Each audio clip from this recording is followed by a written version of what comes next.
Hi friends, welcome to our YouTube channel JE education.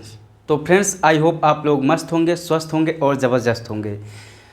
इसी के साथ हम लोग चालू करते हैं आज का सेशन सर्वेइंग, जो चैप्टर है इंट्रोडक्शन, और जो लेक्चर है हमारा लेक्चर नंबर 4, और टॉपिक 4 है सर्वेक्षण के मूलभूत सिद्धांत, यानी प्रिंसिपल्स ऑफ सर्वेइंग, यानी बेसिक प्रिंसिपल ऑफ सर्वेइंग। तो फ्रेंड्स, इसके पहले 3 लेक्चर पढ़ाया जा चुका है। जो लोग लेक्चर को देखे हैं ठीक है, और जो लोग नहीं देखे हैं प्लीज़ जाके उसको ज़रूर देख लीजिए, जिससे चीज़ें आपको थोड़ा समझ में आएंगी।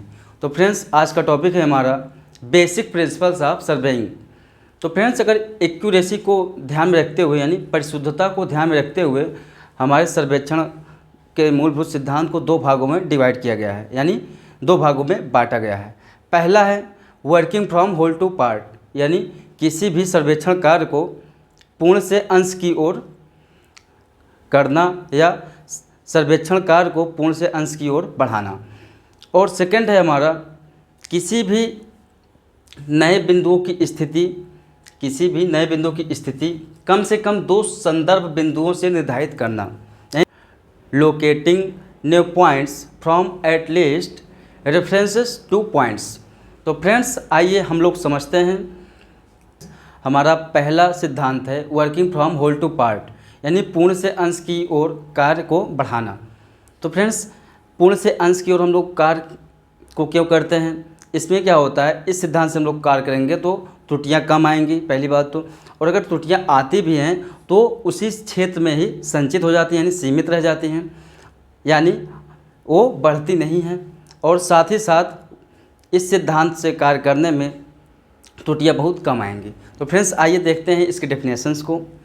यानी इस सिद्धांत के अनुसार सर्वेक्षण कार्य पूर्ण से शुरू किया जाता है और इसे अंश की ओर बढ़ाया जाता है।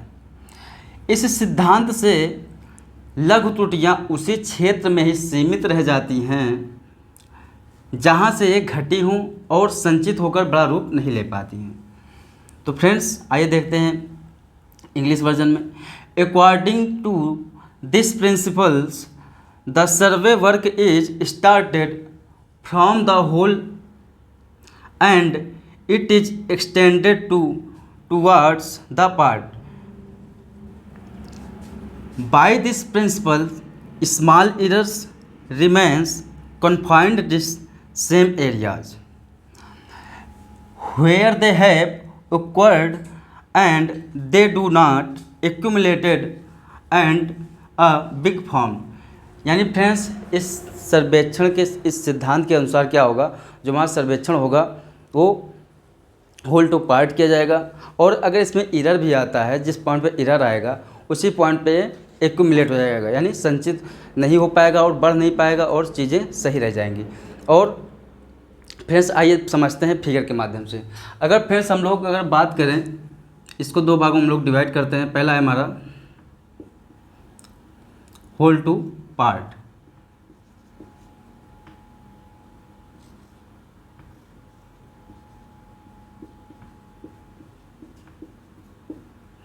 एग्जाम्पल तौर पे समझते हैं।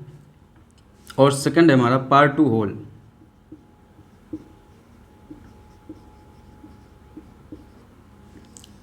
तो फ्रेंड्स, होल टू पार्ट का मतलब ये है कि हम लोग इस सर्वेक्षण में सबसे पहले कंट्रोल पॉइंट्स को निर्धारित कर लेंगे कि हमको सर्वेक्षण कार्य कितने दूर में करना है, और बाउंड्री लाइन को भी निर्धारित कर लेते हैं। जैसा कि मान लीजिए हमारा सर्वेक्षण क्षेत्र है, इसको हम लोग निर्धारित कर ले रहे हैं। अगर इसकी बाउंड्री लाइन हम लोग निर्धारित कर लेंगे तो हमको चीज़ें ये पता चल जाएंगी कि सर्वेक्षण कार्य हमको इसी के अंडर में ही करना है। तो फ्रेंड्स, मान लीजिए हमारा एक प्लॉट है और यहाँ पे 2 BHK हमको बनाना है। तो फ्रेंड्स, यहाँ पे हम लोग रूम बैठाएंगे कुछ इस तरह से, रूम है इस्टेब्लिश करेंगे कुछ इस तरह से।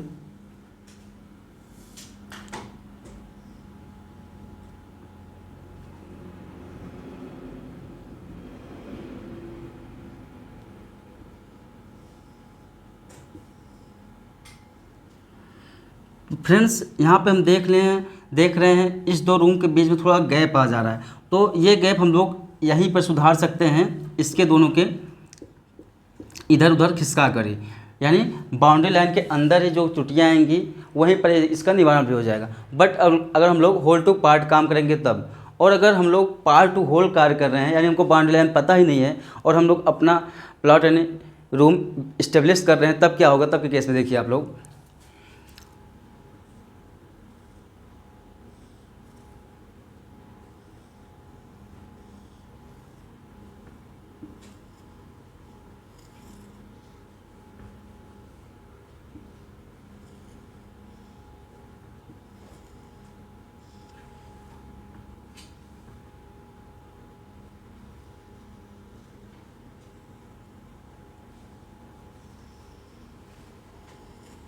तो फ्रेंड्स यहाँ पे हम देख रहे हैं अगर पार्ट टू होल कार्य कर रहे हैं, यानी हमको बाउंड्री लाइन नहीं पता है, तब सर्वेक्षण कार्य कर रहे हैं, तो यहाँ पे बहुत सारा इरर आ जा रहा है। यानी हमारे 2 BH के रूम में अगर इस्टेब्लिश कर रहे हैं तो यहाँ पे इरर आ जा रहा है, ये रूम इधर चला जा रहा है, ये रूम इधर चला जा रहा है, और ये हमारा मान लीजिए बरामदा है तो इधर चला जा रहा है, और ये हमारा डाइनिंग रूम है तब इधर चला जा रहा है। तो फ्रेंड्स ये कितना क्या आ जा रहा है? इरर आ जा रहा है, जो कि एक बहुत ही त्रुटिपूर्ण सर्वेक्षण है। तो इसलिए हम लोग फ्रेंड्स प्रेफर्ड करते हैं कौन सा? होल टू पार्ट, यानी होल टू पार्ट को ही प्रेफर्ड करते हैं, इसे ही हम लोग सर्वेक्षण कार्य में करते हैं, जबकि पार्ट टू होल कभी नहीं करते सर्वेक्षण को, यानी प्रेफर्ड करेंगे क्या? Working from whole to part. क्योंकि इसमें चीज़ें क्या हो रही हैं, हमारा सटीक तरीके से अगर हमको बाउंड्री लाइन पता चल जाए, हमको अगर पता चल जाए कि इतने में ही सीमित रहना है, तो हम लोग अच्छे से सर्वेक्षण कर सकते हैं। फ्रेंड्स हम लोग आगे देखते हैं सेकंड सिद्धांत को। तो फ्रेंड्स हमारा दूसरा मूलभूत सिद्धांत है, नए बिंदुओं की स्थिति कम से कम 2 संदर्भ बिंदुओं से निर्धारित करना, यानी locating new points from at least 2 references points. तो फ्रेंड्स इसका डेफिनेशन है, इस सिद्धांत के अनुसार नए बिंदुओं तथा रेखाओं की स्थापना कम से कम ऐसे 2 संदर्भ बिंदुओं से की जाती है जो पूर्व में ही ज्ञात है। यानी according to this theory new points and line are established from at least 2 such references points which are previously known at to be true। तो फ्रेंड्स इसका मतलब ये है कि इस सिद्धांत के अनुसार जैसे हम लोग किसी भी नए बिंदु की स्थिति निर्धारण कर रहे हैं, उसमें हमको सबसे पहले ही हमको 2 पॉइंट्स गिवन होने चाहिए, जिसके रेफरेंस हम लोग किसी नए बिंदु या तीसरे बिंदु का स्थापना करेंगे। जैसे कि हम लोग जियोमेट्री एंड रेखागणित में पढ़ चुके हैं या भी जानते हैं कि क्या होता है, हमको डिनोट रहता है ए बी, कोई हमारा रेखा या लाइन है, उसकी डिस्टेंस है 10 सेंटीमीटर, उसके समकक्ष में हमको सी की लोकेशन ज्ञात करना रहता था, या उसमें हमको बाई एंगुलर भी पता चल सकता था कि ए से 60 डिग्री पर है सी की दूरी या 10 सेंटीमीटर, या ए बी से दोनों के क्या रेखाएं जहाँ पे कट करती थी डिस्टेंस, कुछ डिस्टेंस मेजर दिया रहता था, तो वहाँ पर भी ये हो सकता था। जैसे इसका एग्जांपल देखते हैं हम लोग। पहला एग्जांपल है हमारा by 1 linear and by 1 angular measurement. Friends अगर हमको ए बी यानी कोई रेखा डिनोट है यानी फाइंड है, पहले से ज्ञात है, मान लीजिए 10 सेंटीमीटर की कोई रेखा है ए बी, तो अगर हमको एक रैखिक दूरी पता हो और एक कोणीय दूरी पता हो, तब भी हम सी के पॉइंट ज्ञात कर सकते हैं। जैसे ए बी से हमारा कोई थीटा कोण पर मान लीजिए 30 डिग्री पर, एल कितना डिस्टेंस पर, मान लीजिए 60 डिग्री डिस्टेंस 7 सेंटीमीटर दूरी पर ये क्या कर रहा है, कट कर रहा है, तो ही हमारा पॉइंट क्या आ जाएगा, सी आ जाएगा। जैसे मान लीजिए यहाँ से कोई पॉइंट यहाँ पर कट कर रहा है समथिंग 7 सेंटीमीटर दूरी पर, तो ये हमारा पॉइंट क्या आ जाएगा, सी आ जाएगा। हम लोग यहाँ से फाइंड आउट कर लिए सी की वैल्यू, यानी एक रैखिक दूरी के माध्यम से और एक कोणीय माप द्वारा। ये जो सिद्धांत है फॉर प्लेन टेबल सर्वे के लिए ज़्यादा प्रेफर्ड रहता है, यानी जो सिद्धांत है हमारा प्लेन टेबल सर्वेक्षण है उसमें अपनाया जाता है। और फ्रेंड्स अगर सेकंड एग्जांपल की हम बात करें तो बाई बोथ लीनियर मेजरमेंट्स, यानी अगर हमको ए और बी की डिस्टेंस पता है, मान लीजिए ए और बी से दूरी 10 सेंटीमीटर है, और मान लीजिए ए और बी से दूरी हमारी क्या 10 सेंटीमीटर है, यानी बाई बोथ लीनियर मेजरमेंट्स, यानी दोनों रैखिक मापों द्वारा हम लोग ज्ञात कर सकते हैं। जैसे हमारा ए से सी की दूरी हमको दिया है 7 सेंटीमीटर, 7 सेंटीमीटर पर कट करेंगे, और बी से सी की दूरी दिया गया है 8 सेंटीमीटर समथिंग, मान लीजिए एग्जाम्पल तौर पे हम लोग मान सकते हैं। तो फ्रेंड्स यहाँ से 7 सेंटीमीटर पर कट किए और यहाँ से 8 सेंटीमीटर कट किए, तो दोनों रेखाएं जहाँ पे आपस में कट हुई वही वहाँ के आ गया सी पॉइंट्स आ गया friends.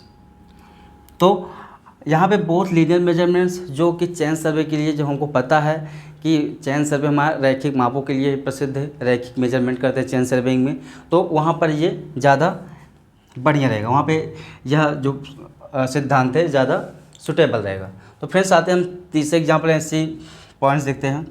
By both angular measurement द्वारा, यानी फ्रेंड्स किसी भी नए बिंदु की स्थिति हम लोग अगर हमको दो नोन पॉइंट ज्ञात है यानी ए और बी, तो उस दोनों पॉइंट से किसी थीटा एंगल से हम लोग पॉइंट सी की स्थिति ज्ञात कर सकते हैं। जैसा कि यहाँ पे मान लीजिए ए और बी क्या है, एक रेखा है 10 सेंटीमीटर की, 10 सेंटीमीटर, और यहाँ से ये जो हमारा थीटा कोण मान लीजिए 30 डिग्री बना रहा है, 30 अंश बना रहा है। तो यहाँ पे हम लोग डॉटेड लाइन खींच दिए या ले गए एक रेखा, और बी से भी हमको क्या 45 डिग्री मान लीजिए ये एंगल पे थीटा। तो यहाँ पे तो जो दोनों जहाँ पे कट करेंगी, जहाँ पे दोनों पॉइंट मिलेंगी वही हमारा क्या हो जाएगा, सी पॉइंट हो जाएगा। तो फ्रेंड्स इसके द्वारा भी हम लोग तीसरे नए बिंदु की स्थिति ज्ञात कर सकते हैं। जैसे फॉर कंपास सर्वे, तो फ्रेंड्स हमको पता है कंपास सर्वे में एंगुलर मेजरमेंट्स होता है, रैखिक तो होता ही है, साथ साथ में एंगुलर मेजरमेंट्स होता है, तो वहाँ पर ये ज़्यादा सूटेबल रहेगा कंपास सर्वेइंग में। तो फ्रेंड्स अगर बात करें बाय टेकिंग परपेंडिकुलर ऑफसेट्स, यानी ऑफसेट के द्वारा यानी लंब डालकर, यदि किसी रेखा पर लंब डालकर भी हम लोग सी की स्थिति ज्ञात कर सकते हैं। जैसे हमारा मान लीजिए ये क्या है, ए बी रेखा है, और यहाँ पे हमारे ए बी रेखा कितना है 10 सेंटीमीटर की, 10 सेंटीमीटर, और सी का पॉइंट फाइंड करने के लिए हम लोग क्या किए, एक 90 डिग्री पर क्या किए, परपेंडिकुलर एक रेखा खींच दिए, और हमको पता है ये रेखा कहाँ पे आके मिल रही है, ए बी रेखा पे मिल रही है, मान लीजिए ये क्या है डी है, डी पर आके मिल रही है। तो यहाँ से इसकी डिस्टेंस मान लीजिए 8 सेंटीमीटर है। तो फ्रेंड्स जहाँ पर एक कट करेगा वही में क्या हो जाएगा, सी पॉइंट हो जाएगा। तो फ्रेंड्स ये लंब द्वारा भी हम लोग ज्ञात कर सकते हैं, और ये प्रेफर्ड रहता है यानी सुटेबल रहता है किसके लिए, ऑफसेट्स के लिए, यानी खसकों के लिए। तो फ्रेंड्स यहाँ पर हम देखें नए बिंदुओं की स्थिति कम से कम 2 संदर्भ ज्ञात बिंदुओं को में ज्ञात करना। तो फ्रेंड्स आई होप आपको प्रिंसिपल ऑफ सर्वेइंग समझ में आया होगा। तो फ्रेंड्स देखते हैं हम नेक्स्ट टॉपिक। तो फ्रेंड्स अगर हम बात करें हमारे अगले टॉपिक की, तो हमारा अगला टॉपिक है टॉपिक नंबर 5, यानी एरर्स इन सर्वेइंग, यानी सर्वेक्षण कार्य में त्रुटियाँ। तो फ्रेंड्स अगर हम लोग सर्वेइंग करेंगे, सर्वेक्षण करेंगे, तो जाहिर सी बात है कुछ ना कुछ त्रुटियाँ आएंगी, तो उन्हीं के बारे में यहाँ पे हम लोग चर्चा करते हैं। तो इसके माध्यम से हमको क्या पता है कि सर्वेक्षण कार्य में त्रुटियाँ, इसमें त्रुटियाँ 3 प्रकार की हैं। पहला है नेचुरल एरर यानी प्राकृतिक त्रुटियाँ, और सेकंड है हमारा उपकरण त्रुटि यानी इंस्ट्रूमेंटल एरर, और थर्ड है हमारा पर्सनल एरर यानी व्यक्तिगत त्रुटियाँ। तो फ्रेंड्स अगर बात करें हम लोग नेचुरल एरर यानी पहले एरर नेचुरल एरर की, तो इसमें क्या होगा यानी प्राकृतिक त्रुटियाँ। जैसे अगर हम लोग सर्वेक्षण कार्य कर रहे हैं, तो इसमें सर्वेक्षण कार्य करते समय मान लीजिए वर्षा हो गई, या फिर बहुत तेज़ धूप है, या फिर आर्द्रता है, या फिर आंधी आ गई, तो इस समय क्या करना है, हमको सर्वेक्षण को बंद कर देना है, नहीं तो इसमें जो त्रुटियाँ आएंगी उसका निवारण हम लोग नहीं कर पाएंगे। तो फ्रेंड्स और नेक्स्ट की बात करें हम लोग इंस्ट्रूमेंटल एरर। तो इंस्ट्रूमेंटल एरर में क्या होगा, दोषपूर्ण अगर हम लोग कोई उपकरण यूज कर रहे हैं तब क्या होगा, तब इंस्ट्रूमेंटल एरर आएगा। जैसे मान लीजिए कोई चैन है, यहाँ पे हम लोग मेजर किए, मान लीजिए कोई चैन है यहाँ पे हम लोग मेजर किए लैब में कि वो 30 मीटर की है, अगर उस पर 20 मीटर बल लगाकर हम लोग खींच करके 20 मीटर बल लगाकर हम क्या किए, खींच करके अगर वहाँ पर उसकी लेंथ नापे कितना ही, मान लीजिए 30 मीटर, और वही अगर सर्वे वर्क करने गए वहाँ पे हम लोग जो मेजर कर रहे हैं चैन को खींच कर वहाँ पे 10 न्यूटन लगा कर रहे हैं, तो कुछ ना कुछ एरर्स आएगा। तो फ्रेंड्स वहाँ पे अगर एक स्टेशन की बात हुई तो कुछ ना कुछ एरर्स आएगा, बट वही अगर 10 स्टेशन यानी 10 जरीब यानी 10 चैन से हम लोग खींचेंगे रेखाएं, तो कुछ ना कुछ एरर आगे बढ़ के बहुत बड़ा एरर का रूप ले लेगा। तो फ्रेंड्स यानी उपकरण त्रुटि भी हो सकती है, इसको हम लोग को सर्वेक्षण कार्य करने से पहले सारे उपकरण अच्छे से चेक कर लेना है कि ठीक है कि नहीं।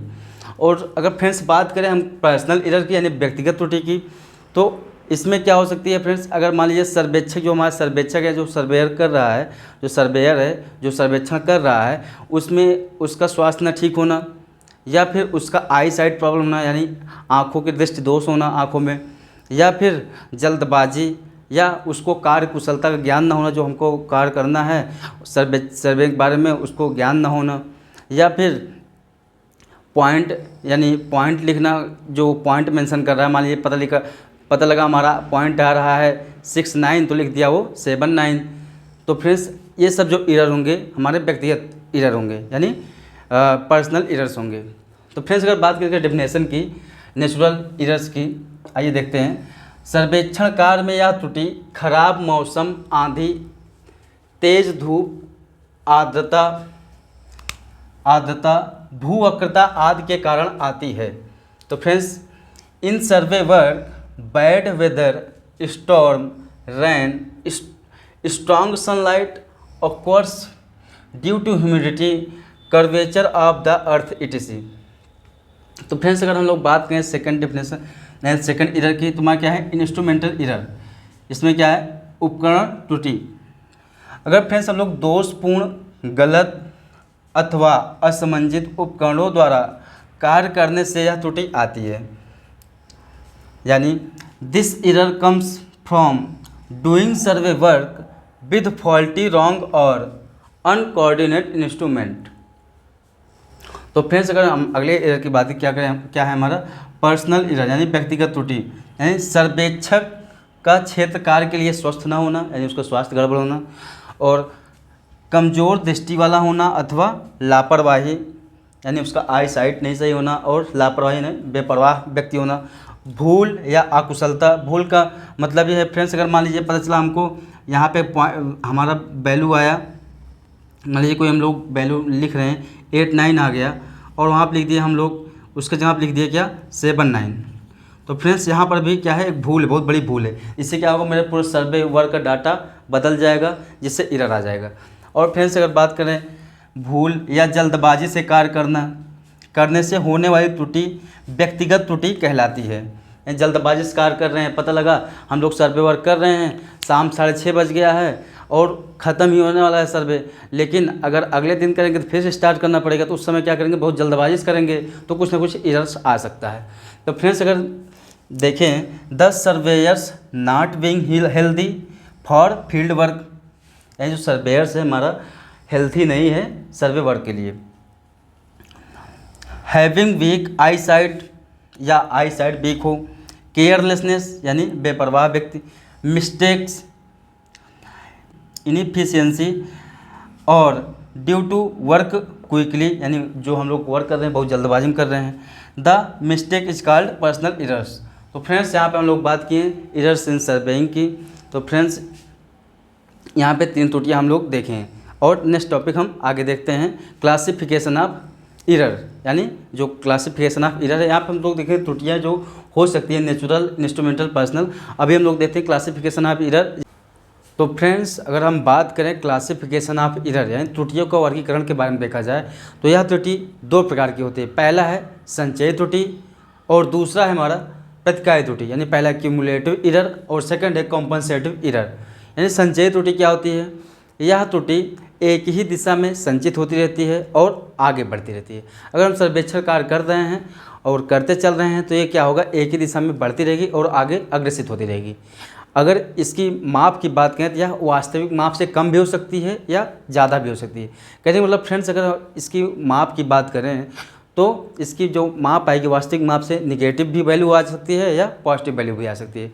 तो फ्रेंड्स आइए देखते हैं इसकी डेफिनेशंस। संचयी त्रुटि एक ही दिशा में बढ़ती है और आगे कार्य करते रहने पर संचित होती रहती है।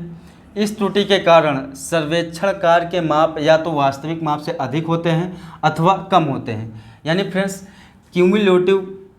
Cumulative error increases in one direction and continues to occur as the work progresses. Due to this error, the measurement of survey work is either more or less than the actual measurements. यानी friends अगर बात किया जाए मान लीजिए हमारे पास एक चैन है, फ्रेंड्स अगर हम लोग बात करें तो हमारे पास मान लीजिए एक चेन है। चेन क्या है, मान लीजिए चेन की लेंथ है हमारे पास, चेन जो होती है 30 मीटर चेन है, 30 मीटर वाली चेन है, लेकिन वो 30 मीटर की ना रह करके वो हमारे पास 29.9 मीटर की है। मान लीजिए अगर 30 मीटर की चेन है, लेकिन इसकी जो हमारे पास जो चेन है वो कितना है 29.9 मीटर। तो फ्रेंड्स अगर हम लोग इससे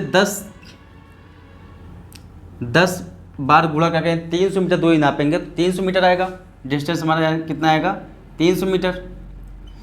वही अगर हमारे पास इधर होके हमारी चेन क्या है 0.10 मीटर क्या है छोटी है, तो इससे अगर हम 10 बार इसको मल्टीप्लाई करके नापेंगे, इस जरीब रेखा को मान लीजिए कोई हमारी रेखा है 300 मीटर की, 300 मीटर की है, तो अगर इससे हम लोग 10 बार गुणा करके नापेंगे तो कितना आएगा 299 आ गया मीटर। तो यानी फ्रेंड्स अगर 30 मीटर के जगह पे हमारे पास अगर 29.9 मीटर की चैन है, तो लास्ट में हम देख रहे हैं 10 स्टेशन पे अगर 10 बार नापे तो 1 मीटर का एरर आ जा रहा है, यानी हमारा एरर जो आया निगेटिव आया, लेकिन इसका जो सॉल्यूशन होगा वो पॉजिटिव होगा, यानी 1 मीटर हमको ऐड करना पड़ेगा लास्ट में। तो फ्रेंड्स यही क्या है हमारी संचयी त्रुटि। अगर फ्रेंड्स बात करें कॉम्पनसेटिव यानी प्रतिक्रियाई त्रुटि की, तो इसमें क्या होगा, इस प्रकार की त्रुटि में कभी यह एक दिशा में आगे बढ़ेगी तो कभी दूसरी दिशा में भी आगे बढ़ेगी। कहने का मतलब ये है फ्रेंड्स, इस प्रकार की त्रुटि कभी एक दिशा में आगे बढ़ती है तो कभी दूसरी दिशा में घटती है। इस प्रकार यह स्वयं को काटती रहती है, परिणाम स्वरूप प्रतिक्रियाई त्रुटि का प्रभाव अंत में नगण्य हो जाता है। तो friends this type of error some time is decreases in one direction and some time in the other direction. तो कहने का मतलब है फ्रेंड्स, अगर मान लीजिए हमारे पास कोई चैन है, अगर फ्रेंड्स मान लीजिए कोई चैन है, हमारे पास कोई अगर चैन है, तो इसमें क्या हो रहा है, कभी एक दिशा में त्रुटि हो रही तो कभी दूसरी दिशा में घट रही है, तो कभी एक दिशा में आगे बढ़ रही है। जैसे मान लीजिए चैन हमारे पास क्या 20 मीटर की चैन है या 30 ही मीटर, मान लीजिए 30 मीटर की कोई चैन है, और यहाँ पे हम लोग मेजर कर रहे हैं कोई डिस्टेंस कितना,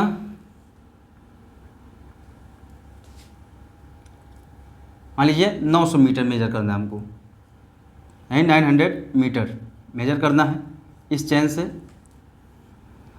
तो फ्रेंड्स इसमें हम मल्टीप्लाई कितना कराएंगे 30 × 30 यानी 30 × 30 मीटर, तो हमारा कितना आ जाएगा 900 मीटर।